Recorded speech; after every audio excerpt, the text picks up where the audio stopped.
Good day, gappers. We're here looking for stop gaps or bust. Today we're going to talk about Verizon. Can you hear me now? Let's dive on in. So Verizon, with kids year after year getting new phones, family adding new lines, all that jazz, their business model will always be a steady growth. They look to have avoided being stupid like Comcast and AT&T and spinning up new business units to own and operate TV providers and production companies and crap like that.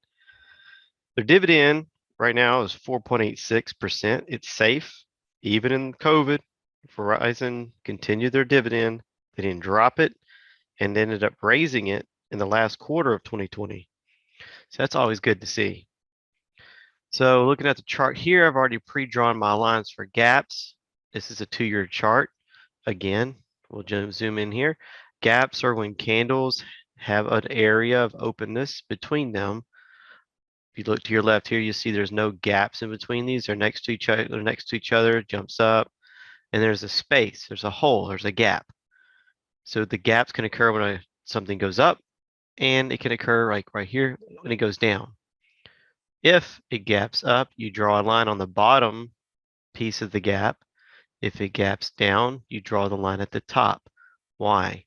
Because you want another candle somewhere down the line to fill that gap that was created. When I mean fill, I mean touch the line.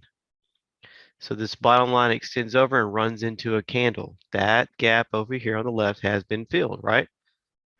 Here's a couple of other ones. There's a gap here. It gapped down, which I could draw one here if I wanted to, but it's really short-lived because it gapped right back up to fill. This one gapped down, it filled over here. This one gapped down to here, it filled over here. So if you see the pattern, that's what we play. Zoom it over to the right, you can see this long-term line on the left. How many months is that? January, that's 8 months worth. So you had to wait, if you were a stockholder, to have the price come back to where you bought it if you bought it here that day. That's called filling the gap. Make sense? All right, moving on. I look at stocks that have gaps, see how they fill them, see if any ones are open. Verizon in the past 2 years looks pretty open, right? Close, close, close, close, close, open. This is at 58, we'll call it. They walked, when I mean walked, you can look at the candles here. This is a steady walk down, no huge gaps. And in here, you can see they walked it down. There's no gap created here. It didn't have to fill. Zoom out a little bit more. We're going to zoom in on the right part of this, which brings us up to present time.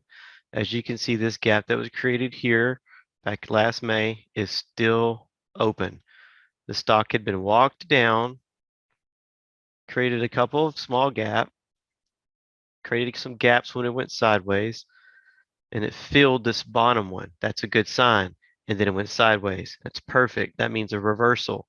And as you can see down here, the MCAD, the RSI, and the stochastic, big candle looking, or not a candle, a cup, kind of a cup looking deal. Is this going to be a cup and handle? If it goes down, it hits 55 and goes back down, possibly. If it goes 55 and goes sideways, good chance it's going to try to fill the 58 gap up here. That's what we're looking for. That's what we're studying. If this is your first time on the channel, you just got gaptized. If there's any stock you'd like me to analyze for you, throw it down there in the comments. Hit that subscribe button, hit a like, follow us on Twitter, Facebook, Instagram, and all that fun stuff for stock analysis, digital marketing strategy, or even to see cool videos of a classic black hot rod truck. I'm out, people. See ya.